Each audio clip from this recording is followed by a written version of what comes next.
5, 16, 19, 21, 33, and 10. Check results. You remember? Hello, how is everybody doing? Despite that intro, we're not talking about Formula One today. We're not talking about going to Steiner today. But welcome back to a podcast today. We do a podcast every single day. I just saw a man on a scooter fall over. What great timing, what a perfect day. How could it get much better? It actually hasn't been that much of a perfect day. Very boring, very just sort of standing about. Just, those ones. Still, I don't know, man. I feel like so much of the time what gets you through a job or just anything, if you're working or not working, is the idea that soon you'll be working or not working, but you'll be doing something that you like to do every day. And I feel like for so long, not for that long, let's be honest, I'm not that old, but like had a job, kind of got burnt out with that job in particular, but like jobs adjacent to it, then didn't really work. Obviously that's no job either, because you want to have income and ultimately you want something to do every day. Then found a job I did enjoy, but it's very sporadic. That made it sound like I'm doing a sexual pun there. That's just how you say it, sporadic. In its shifts. Then having to find another job and then quitting them after like one shift because you realise you can't. And then now I'm in Marseille, so you just kind of going around, seeing what happens, seeing what's up, seeing what can catch to the wind, what can catch wind is the phrase I'm looking for. So that is the reason I'm here in this burgundy room, which is a weird choice. Talking to you at this weird low down angle. If you don't really know the vibe of the podcast today, it's less about the individual episodes and more about the overall grand curve. And hopefully it's a curve going up, hopefully it's a good storyline, but the overall just sort of documentation of life, and not even my life in particular, but just life from my perspective. It sounds like, so you're like a comedian, you can make funny observations and you have a funny perspective on life. Not really. Just a perspective. I didn't say it was anything special. If I could do anything, I'll bare my soul. It would be working for myself. It would be interviewing people. It would be, something in maybe acting, maybe I don't know, a few things, but mainly jobs where you work for yourself. And I say this a lot, but there may not be a lot of people watching them, but I do try and post on 4 different channels, you know what I mean? So like, it's one of those things, as much as like it's different to be out in a different country for a few weeks working, it's a different thing. At the end of the day, aside from the language barrier, which can cause a lot of anxiety and just like very simple things you don't even think about when you're back home, it's like normal life, Yeah, you're in a different country, so on your days off you get to see different things and look around, and the weather's nicer, but you're still going into that whatever job, just doing whatever. And I'm so bad at this. I commend anyone who's sort of down, if it's due to like because they have to, because they've got people to provide for, whatever, but who have to keep jobs they hate, and they've done it for years and years and years. It's commendable. And that I'm acting like I'm privileged in a sense, but that will never be me. It's like that more or less is me. Like, I do need to work to make money. I'm just trying to avoid it, and this is me trying to avoid it.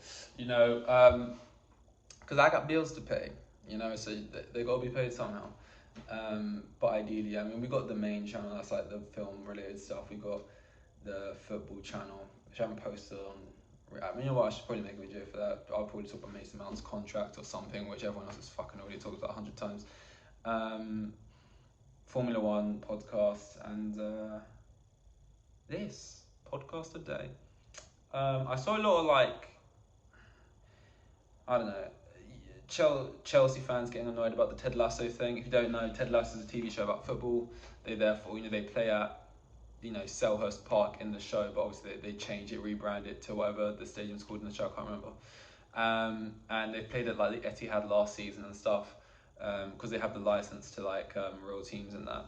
Got the license to Chelsea, And you know what? In the show, they play at Stamford Bridge. They got like Chelsea players making little promos to like promote the show. And one of the banners they changed from, they don't make them like Roy anymore, to no, they don't make them like Ray anymore, so they don't make them like Roy anymore, just changing the A to an O. Very simple. Photoshopping, rotoscoping, whatever they did, their skills, right?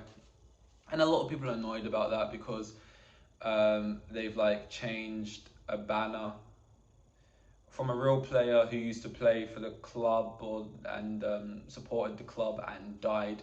Well, too young. Most people die around 70, I would say. Maybe not. I don't know. Died relatively young, and that pissed a lot of Chelsea fans off. And the reason I'm talking about Chelsea fans like I'm not one is because a lot of these things that people talk about, I have a different opinion because I'm younger.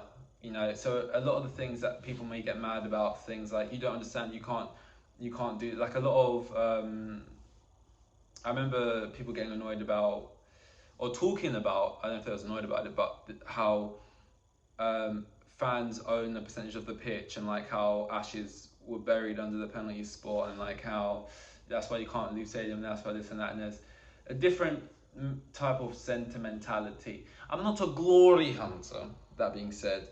Like I got into football when there was success, but not due to the success, just due to my age. It just was already there when I got into it. When I got into it, I was like around primary school. For some reason, I just didn't really want to show any interest in football. And the second I did, I realized, it's something I like. I was kind of being stubborn like a kid, don't want to try new food, which is still kind of me now actually. But let's use that example, like, I don't want to try that, that looks gross, like say sushi or something.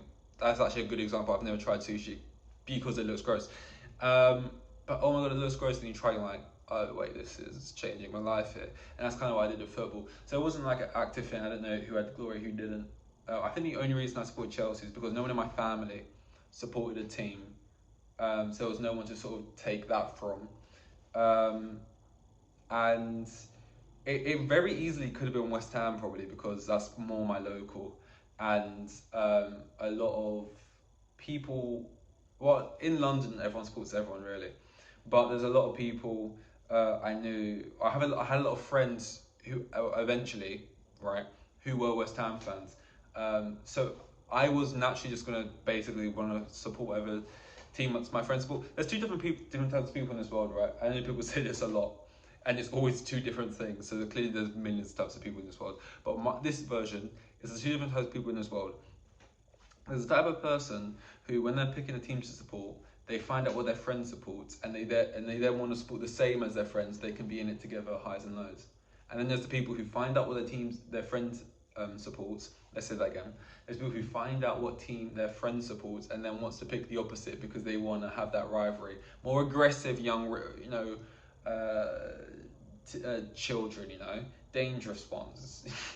There's this type of people who watch UFC, and when they see someone getting knocked out, they see themselves as the guy doing the knocking out or getting knocked out. I see myself as the guy on the canvas. You know what I mean? So everyone looks at things different ways, and I was one of those kids who I was just going to support whoever my friend supported. And at the time, my friend supported Chelsea, which he didn't even really speak about that much. I think it's just because I was around his house, and I'd see like the Chelsea badge up on the wall. And then when it came to it, whenever anyone asked me what team you support, I just said Chelsea. And for like the 2-3 years I was saying that, I didn't really support them. I just would say it as an answer.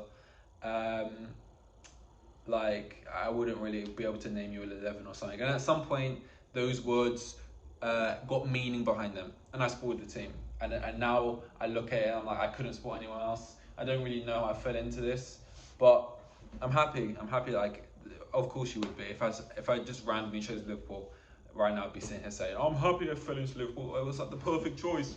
But no, it does feel like the perfect. It's not where I'm from, but it's from London still. And I'm happy I didn't end up like picking Arsenal or like United, I think, or just something like that. It would have just been too bait, I think. But then I'm also very happy I didn't pick like Tottenham, but I didn't know any Tottenham fans growing up. But yeah. So that whole thing is, I don't have the same sentimentality to it. If I'm just looking at it as, it's someone who died, it's only play for the club. I get why people are annoyed. At the same time, I think a lot of this, and look, we gotta be honest, a lot of this is down to the genre, the type of show. People look at Ted Lasso, they think it's cheap, they think it's like, people who don't like it, and a lot of people do like it, but a lot of people who are Chelsea fans, oh yeah, fighting Chelsea, been supporting it 50 years, cut me open, blue is what I bleed. They look at Ted Lasso and they think it's some goofy kid shit, right? Apple Plus crap. It's not even Netflix, right? But I think if it was like a higher quality show, like a more well-made show, some Oscar-worthy film, people would not look at it the same way, but instead they just think it's cheap. The phrase "they don't make it like blank anymore" isn't specific to. Oh, I'm an idiot. I'm sitting here with a mic in my hand. I didn't even turn it on. Oh my god! I'm sitting here holding the mic. It's not even turned on. I didn't even click record. That's no. I'm still gonna hold it here though for aesthetic purposes. Anyway, yeah. So the phrase "don't make it like blank anymore" isn't specific to Ray Wilkins. You know, that's a phrase that's been around for I don't know how long. I don't know when it was first used, and it gets used for everyone. I don't think it's I don't think it's that deep. I don't think it's that deep. I think it's because it's the genre of the show. If you made a movie about this football star and then you took this quote made famous by Ray Wilkins of the Sports, who made the banner for him, right?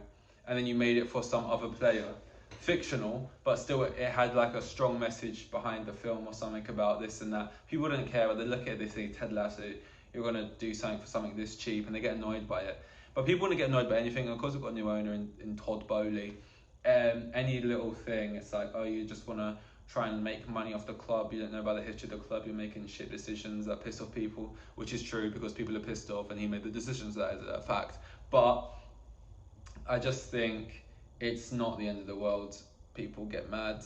I read the article here, Ted Lasso producers and Todd Bowley infuriate fans after, you know what I mean? Like, I'm not infuriated. I think maybe you could have just made up a whole new banner altogether instead of reusing one. But like at the same time, you could flip this and talk about how it's actually nice that they did it for a thing, and it's like in everyone's heads it's that they did this out of ignorance and they just didn't know, which yes, very likely, very possible. But it also could be they did know and that's why they picked it.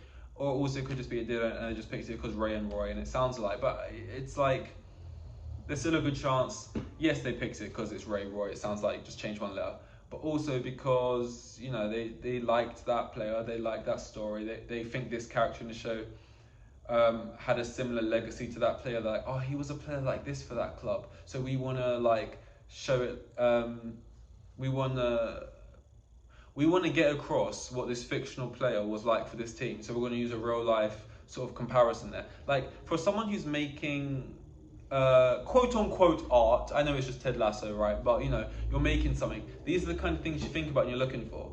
As a football fan, all you care about is fucking football and things related to football, so anything outside of that you don't really give a fuck. But I think if you can see it from the other side, other point of view, it's like, yeah, you know what I mean? I don't know, but hey, people are mad, and whatever I say will not change. Well, it's not going to make them not mad. I could make people madder. That's a possibility. That's always a possibility. That's actually a very likely possibility that happens all the time. But I'm never going to change it. I'm just giving my opinion on it, mate. I'm giving my opinion, which is basically me sitting on the fence, maybe slightly giving benefit of the doubt, maybe slightly trying to justify, but more or less sitting on the fence. And it's spiky here. Anyway, episode 90. I didn't even say that. Wow, 90, man. We're only 10 away from 100. Whoa, Nelly. I'm still holding this mic like it's even on. It's really annoying because I feel like we rambled well today. Would have been nice to have the mic on. Would have been nice to hear me crisp. Whatever the audio version of 4K is, it definitely isn't. This mic was like £10. Anyway, episode 90. That's what this was. I'll see you in 91 tomorrow, as we're well on our way to 100. Here with the kids, and they had like 3 kids, and the geezer was probably on like maximum 20 bags a year. Like the most boring bloke you'll ever meet. He was like a hero.